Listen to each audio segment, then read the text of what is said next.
Seorang itu gelisah dan tidak tenang tatkala dia zikir atau tatkala ia dalam rangka menghadap kepada Allah. Pengen inilah, pengen itulah, gitu ya. Mau inilah, mau itulah, rasanya gitu ya. Itu perasaan hawa namanya, ya. Sehingga didorong oleh perasaan itu, oleh perasaan hawa tadi itu, nggak ada ketenangan, ya. Jiwanya nggak tenang, raganya nggak tenang, ya. Jadi pengennya selalu terburu-buru, ya.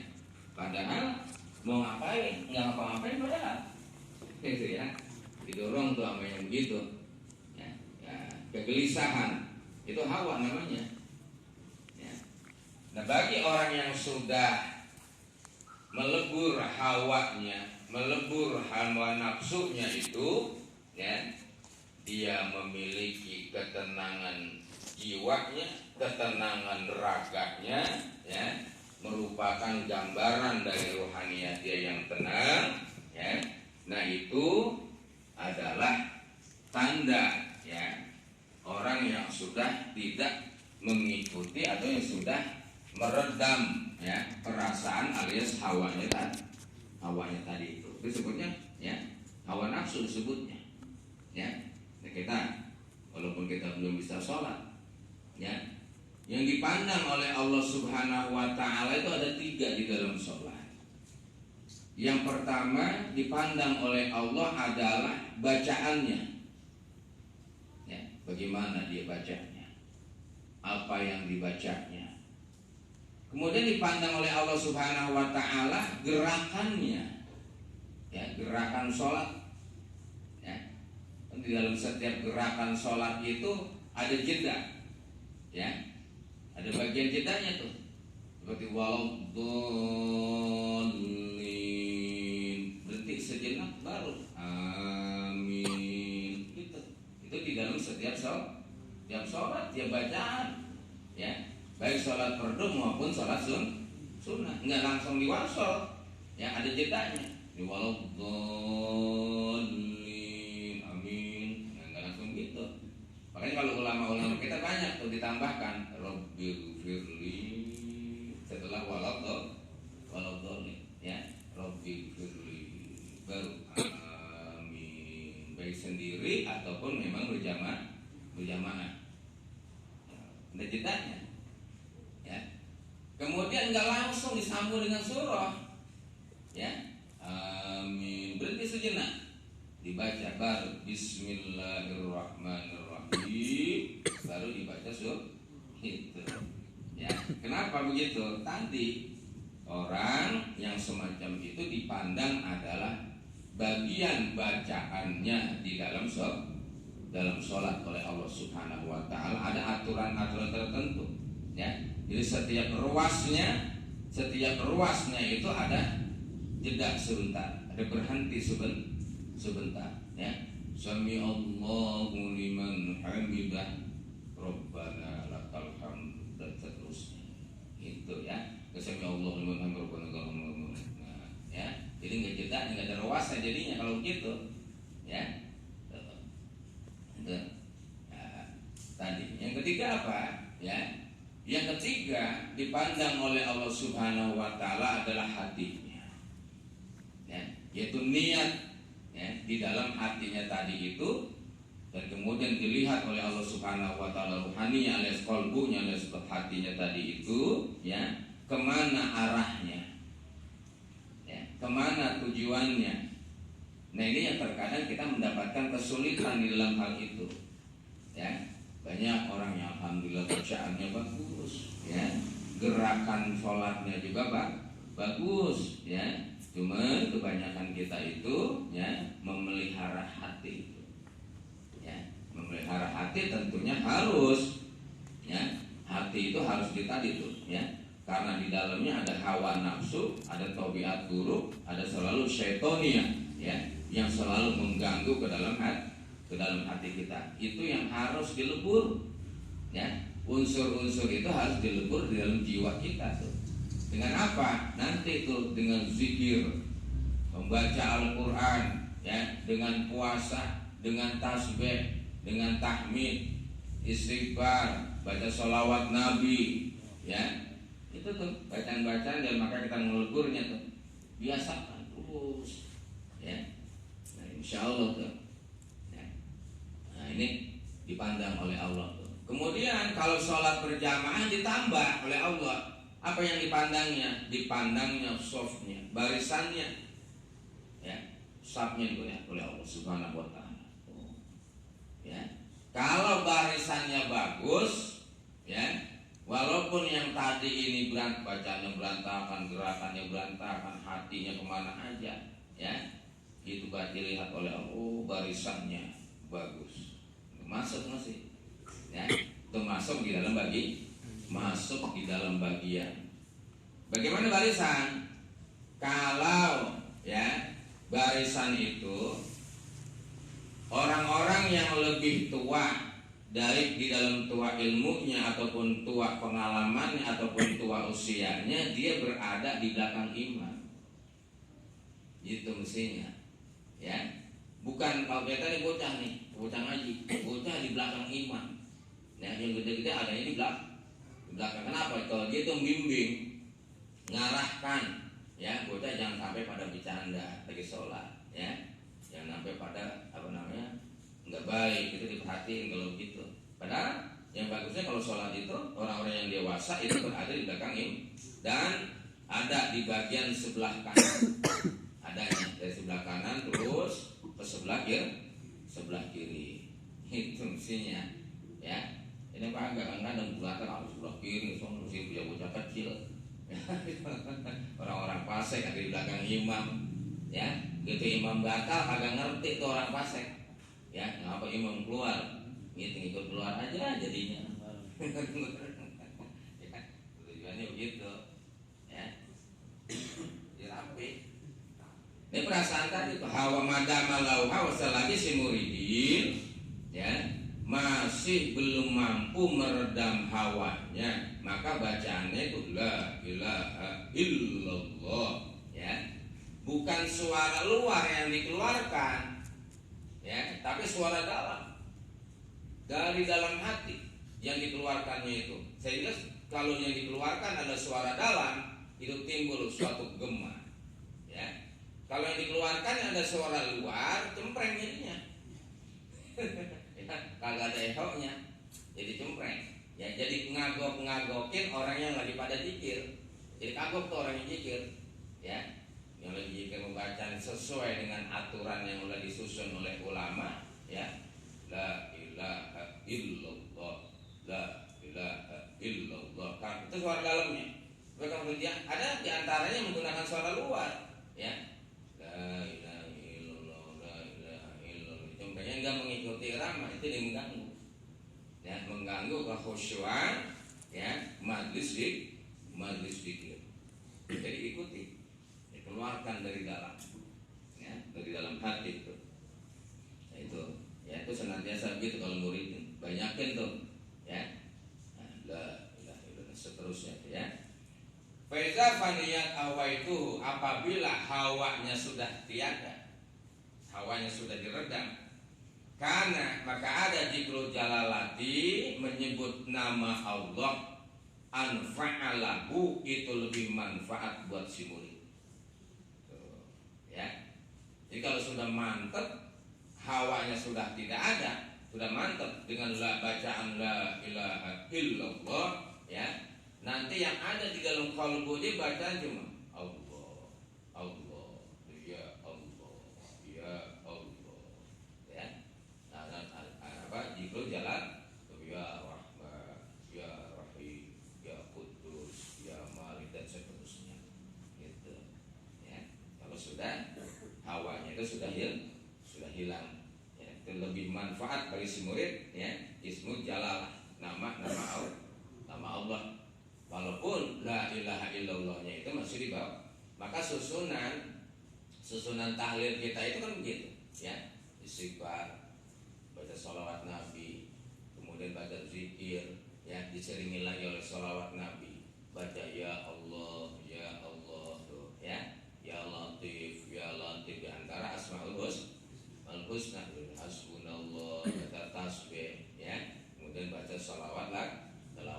Itu udah susunan ulama kita udah sangat jauh beliau itu memikirkannya, ya, nggak sembarangan nih nyusun itu, ya, dia sudah tahu, ya, sudah betul-betul dia teliti, dia pelajari cara ilmunya, sehingga dengan la ilaha illallah secara serempak, ya, ada juga asmaul husna di dalamnya.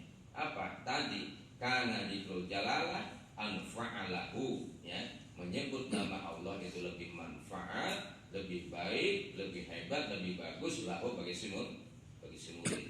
Setelah dia mantap dengan la ilaha illallah dan hawanya sudah tidak. Nah, gimana jadinya? Ya, jadi dalam kondisi apa aja disebut Allah, ya, disebut asma Allah. Ya. Nah itu ya, itu dibiasakan. Lianna ma tamahunaka ma yubni haqiqatun. Kenapa? Kalau tidak sempurna, sesuatu yang tidak sempurna di sini tadi itu, ya, enggak bakalan sampai kepada hakikat atau kepada suatu tujuan. Yang tidak sempurna, artinya tidak menghilangkan awalnya, ya, dengan zikir la ilaha illallah tadi itu karena tujuan memang menghilangkan hawa nafsu di antara faedahnya, ya. Tapi setelah itu dia harus menggunakan lafaz jalalah. Jadi barulah dia bisa sempurna, ya, setelah di dalam hatinya itu, ya, sudah terukir asma Allah, ya, sudah betul-betul hadir hati tatkala dia menyebut nama Allah. Enggak kosong ucapannya, ya. Kalau kita nyebut ya Allah masih kosong. Kalau mereka itu, ya, menyebut nama Allah itu betul-betul mantap hatinya, ya, langsung sinyalnya sampai kepada Allah, gitu, ya, hatinya, makanya mantap, ya. Kalau kita ya Allah baru ya Allah, bang ya Allahnya ya Allah ngeluh, ya Allahnya ngeluh, ya Allah, gitu jadinya, ya, bukan ya Allah niat dalam rangka zikir, ya Allah ngeluh. Ini penting sekali, ya, karena walau bagaimanapun umat Rasulullah itu harus sampai, ya, jadi harus sampai kepada yang dimaksud apa yang diterangkan oleh para ulama-ulama kita, sampai diceritakan di ayat Al-Quran uzkuruni azkurkum itu, ya, ingatlah kalian kepadaku, zikirlah kalian kepadaku, azkurkum, ya, niscaya aku akan selalu ingat kepada kalian. Maka fi'il mudhari azkurkum. Maka fi'il mudhari artinya aku akan selalu terus senantiasa akan ingat. Bagaimana caranya supaya dalam rangka kita zikir kepada Allah, Allah pun ingat sama kita? Gitu. Ini menjadi sebuah pertanyaannya kan. Ya, bagaimana supaya Allah pun zikir sama kita? Ya, kita ingat kepada Allah, bagaimana supaya Allah pun ingat sama kita? Gitu. Kita mencintai Allah, bagaimana supaya Allah pun mencintai kita? Ya. Nah, sampai, ya, orang-orang yakin semua tahu dengan ilmunya, dengan lisannya bahwa Allah itu fa'inna qarib, ya, fa'inna qaribun, ya, sami'un alimun, ya, sesungguhnya aku itu Allah Subhanahu wa taala itu qaribun, sangat dekat sekali. Orang tahu semua, Muslim tahu, ya. Tetapi bagaimana supaya timbul perasaan dekat kepada Allah? Bukan sekedar tahu, ya.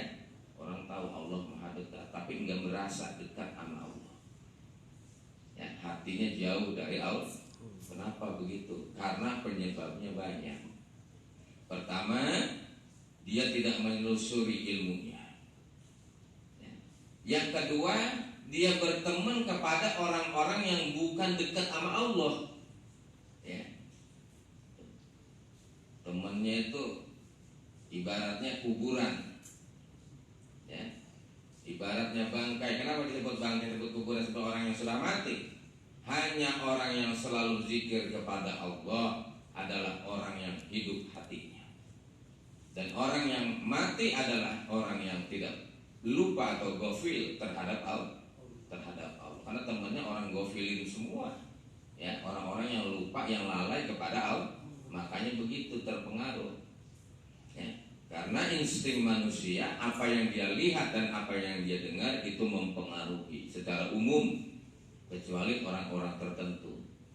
Ya, yang dia lihat itu akan terbayang, akan teringat. Yang dia dengar pun akan teringat. Ya, secara orang-orang umum tuh, orang-orang tertentu enggak begitu, tidak mudah terpengaruh. Ya, cuma orang-orang kos. Nah, ini penyebabnya. Ya, temannya itu begitu. Makanya Rasulullah selalu doa, wa alqatni bisaulihin, ya Allah, ya moga engkau dekatkan aku ini senantiasa bersama orang-orang yang soleh, ya orang-orang yang selalu ya bersama Allah. Ya.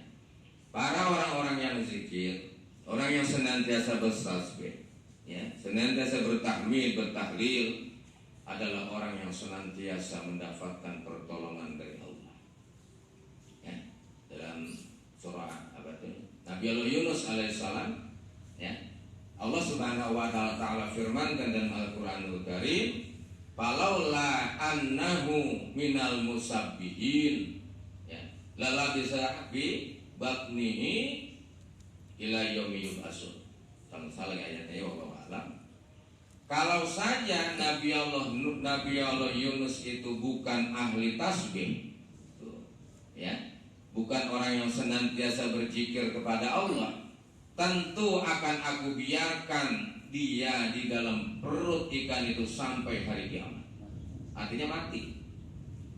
Dalam rangka mendapat kesulitan, enggak diberikan jalan keluar oleh Allah. Ya. Apa tasbihnya? Tasbih beliau itu la ilaha illa anta subhanaka inni kuntu minaz zalimin. Itu tasbihnya. Ya, kata ulama diarahkan kita itu kita baca paling tidak setiap hari 41 kali. Itu bacaannya. Ya. Sampai kata Rasulullah SAW, barang siapa yang biasa membaca la ilaha illa anta, tasbih Nabi Allah Yunus, ya, sampai bingung aja nggak ada sama dia. Ya. Perasaan bingung nggak ada. Kenapa? Tadi itu diluaskan oleh Allah Subhanahu wa taala, digembirakan hatinya oleh Allah Subhanahu wa taala. Ya. Apalagi oleh ulama-ulama musawwifin membacanya itu sambil sujud. Ya, dalam keadaan sujud di luar sholat. Ya, dia sujud lagi kepada Allah, dibaca itu. Ya. La ilaha illa anta subhanaka inni kuntu minaz zalimin. Ya, dalam sujud taubat, sujud taat, sujud hajat, itu ya. Harus zikir ya, sambil baca subhun kudusun rabbuna wa rabbul malaikati war ruh, ya, subhanaka wa bihamdika, baca la ilaha illa anta subhanaka inni kuntu minaz zalimin. Kita habis tarawih kita baca tuh ya 11. Ya, bareng-bareng bacanya. Karena kalau di bareng-bareng ajak sujud kagak pada mau. Ya, biasanya tuh kalau baca sendiri sambil sujud kalau mau tuh. Saya nggak pakai sujud, bacanya sambil biasa aja, sambil silang nggak apa-apa, sambil jalan nggak apa-apa, sambil tiduran, sambil duduk, ya, sambil berbaring, ya, kan baca tasbih sama Allah sambil bagaimana aja kita, ya, sambil ngerokok, iya, tapi lagi ngerokoknya lagi dilepas, iya, dilepas gitu, lagi di mulut bukan. Nabi Yunus sambil dikeluarkan oleh Allah Subhanahu wa taala dalam perut ikan yang di luar kemampuan manusia. Ya, mestinya di dalam perut ikan itu diproses sama perut ikan. Ya, nggak ada udara, nggak ada napas, nggak ada oksigen, ya, nggak ada makanan. Berapa lama tuh dalam perut? Ulama di antara mengatakan 40 hari. Ya, dalam perut ikan baru kemudian itu dikeluarkan. Ada yang mengatakan 7 hari. Ya. Dalam perut ikan baru dikeluarkan oleh Allah. Itu ikan mabok ikan tuh, ya. Atau kalau kita ngaji seman mah dulu, ya. Nabi Yunus dalam perut ikan itu bawa kompor katanya. Bawa kompor kalau lapar, daging ikan diboceh, dimasak, kayak gitu ya. Sebuah cerita itu, cerita aja. baru dia zikir kepada Allah, dia bertasbih kepada Allah, ya, sampai ikan itu mabok dan minggir dan memuntahkan isi perutnya. Itu termasuk Nabi Allah Yunus, ada ini keluar Nabi Yunus alaihissalam itu. Ya. Banyak itu dibiasain. Kalau ngiris tadi masa kepada murid berdaya yakin. Kalau dia ngiris Iya. supaya berdaya ya. Iya. Jika kita sakitan jadi itu sebenarnya supaya santri udah itu ya, pada ingat terus cenah. ya jadi kita biasakan dah tuh ya, zikirnya atau tasbihnya Nabi Yunus itu minimal 3 kali kalau sambil sujud. Kalau udah tua mungkin udah puyeng kalau sujud kelamaan ya 7 kali, 11 kali, yang ambilnya yang witir, yang ganjil-ganjil ya, bacaannya sampai 41 kali. Mohon ampun terus sama Allah setelah itu ya. Ya Allah, ampunilah hamba ini dan ampunilah kedua orang tua hamba. Terus gitu mohon sama Allah ya. Itu masih dalam sujud tuh. Gitu ya, dari kita pada malam ini ya. Siang yang lain itu udah isya lagi ya. Wallahu ta'ala a'lamu bishawab. Bertahmin dan senantiasa keliruan kita, kekurangan kita diampuni oleh Allah Subhanahu wa taala. Amal ibadah kita diterima oleh Allah. Dan berjamaah kita baca suratul Fatihah. Seorang hamba Allah ya, Bang Ubay atau Bang Bayhaq ya, senantiasa dirahmati oleh Allah ya, dan kemudian dosa-dosanya diampuni oleh Allah, derajat mereka ditinggikan di sisi Allah Subhanahu wa taala. Al-Fatihah ila hadrati khususan akhirna Haji